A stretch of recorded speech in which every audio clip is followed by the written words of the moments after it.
तर मला आजही ती गोष्ट आठवते की जेव्हा बाळासाहेबांना कळलं की हा काही राहत नाही पक्षात आता, माझी शेवटची भेट होती. मी आजपर्यंत कधी बोललो नाही तुम्हाला ही गोष्ट, पण निघताना बायबा त्याला मनोहर जोशी होते. मनोहर जोशी बाहेर गेले रूमच्या, आणि रूमच्या बाहेर गेल्यावरती माननीय बाळासाहेबांनी मला बोलवलं.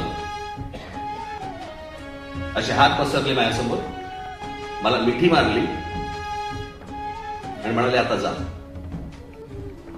त्यांना समजलं. त्या मुलाखतकाराने मला विचारलं की भुजबळांचं बंड, नारायण राणेंचं बंड, शिंदेचं बंड आणि तुमचं बंड. म्हटलं माझं बंड लावू नका त्याच्यात. हे सगळेजण गेले, हे एका पक्षात गेले आणि सत्तेत गेले. या तुमच्या राज ठाकरेने स्वर्गीय माननीय बाळासाहेबांना भेटून त्यांना सांगून मी बाहेर पडलेलो आहे.